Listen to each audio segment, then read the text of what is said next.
In this video, we are going to discuss the basic aspects of experimental study designs, and we can uh, start our discussion is that in experimental research, the study subjects are observed under predetermined conditions using carefully designed approaches to data and specimen.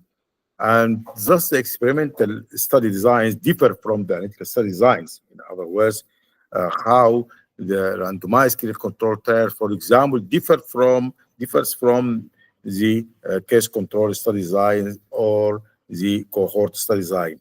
In that, the conditions in which the study is carried out are under direct control of the investigator.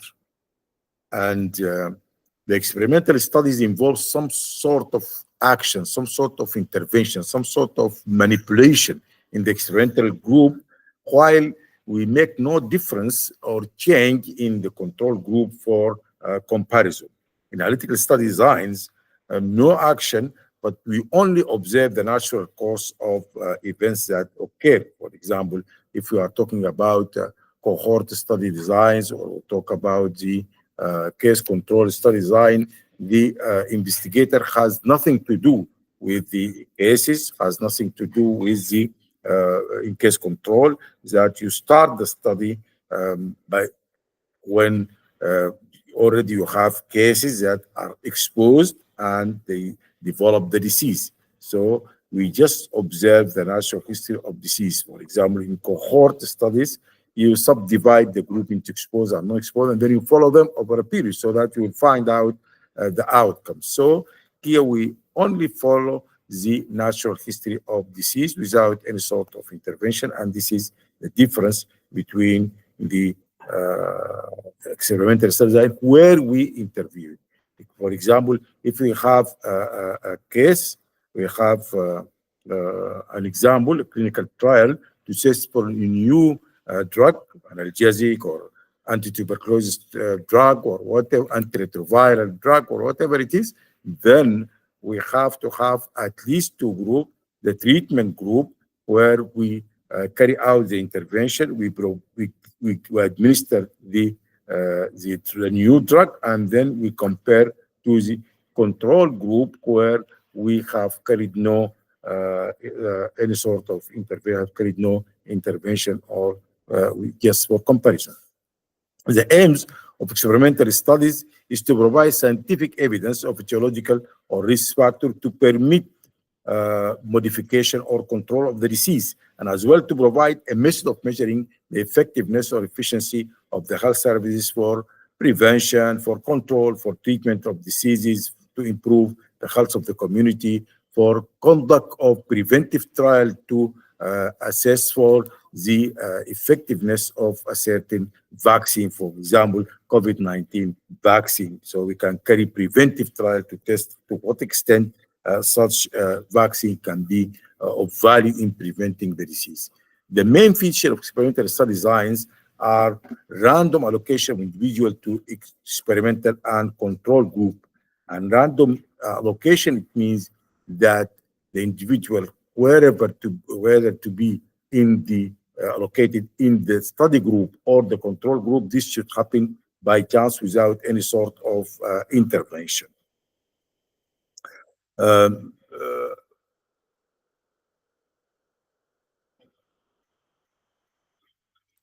uh, the other thing is that there is systematic manipulation of the experimental group. It means that we carry some sort of intervention in the experimental group or the study group or the treatment group, and whether the individual will be, as I have mentioned, in the control group or experimental group, this should happen by chance. Control over other important factors affecting experimental and control group, at least we control as possible any factors that may affect the outcome, because we want to make sure whether this outcome is actually due to our intervention. And then we measure the outcome variables in with which we compare in the two groups. If we are talking about efficacy of a certain drug, then we compare the outcome of the drug in the two groups, the control group and the treatment group. The treatment group where we provide the intervention, and the control group where we do not carry any sort of intervention, and just for comparison we see the outcome. And then it's important to control any external factor they may affect this. We have two types of experimental studies: the randomized control trial, and those involve process of random allocation, in the sense that the individual to be allocated in the control group or the treatment group. This should happen by chance without any sort of intervention or interference from the investigator, for example. Otherwise, the trial will be biased. Non-randomized trials, those departing from strict randomization or random allocation for practical reasons, for ethical reasons, but in such a manner that non-randomization does not seriously affect the theoretical basis of conclusion. Sometimes we talk about the quasi-experimental study designs, and in this design, the control over the external factor is not possible. It's not absolutely possible, and this might alter the outcome variables.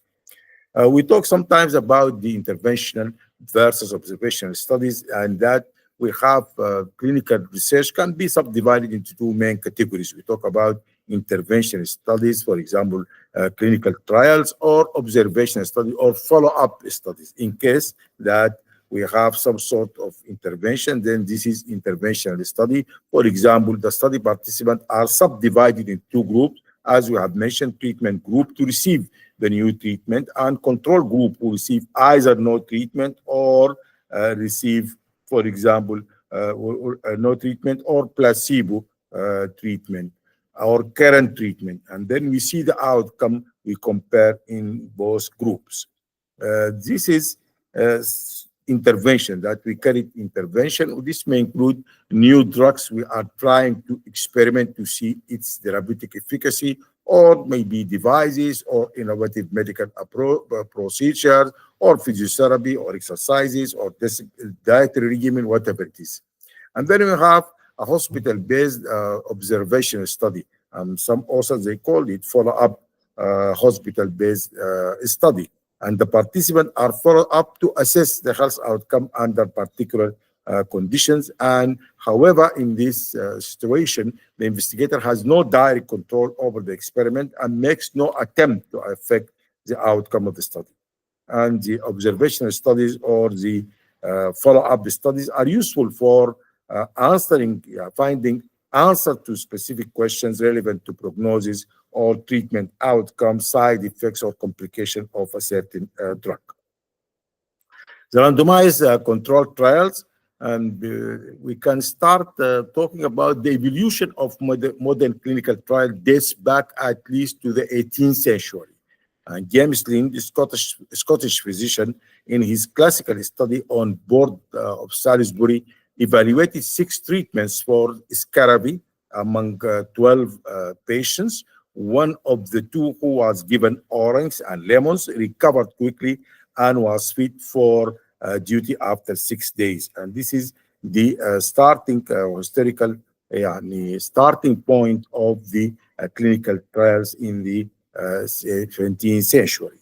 Those trials are used for assessment of methods of treatments or of prevention. For example, we can assess a randomized clinical control trial to assess the therapeutic efficacy of a certain drug, or we can carry a preventive trial to assess the effectiveness of the, for example, certain vaccine that we can use for as primary preventive measure. And a randomized clinical trial is a planned experiment designed to assess the efficacy of an intervention in human subjects by comparing the intervention to control group or the treatment group and the control group. A control group against which the intervention group is compared, and at baseline, the control group must be sufficiently similar in relevant respects to the intervention group in order to rule out or to just that differences in outcome may reasonably be attributed to the action of the intervention. The allocation to intervention or control group is determined purely by chance, and this is what we call random allocation. And we are going to discuss this in the coming sessions. We are going to talk about in details about the random allocation and how we can carry random allocation in practice or during the conduct of the trial. The disadvantages of the experimental studies is that the experimental studies are costly, needs ample in funds and resources, and also we have ethical problems as we deal with human subjects in such experimental studies, and as well as we can talk about the feasibility as disadvantages of the experimental study design. These are the basic features and the disadvantages about the experimental study design. And next time, we are going to discuss the varieties of the clinical trials and how they can be designed. Thank you very much.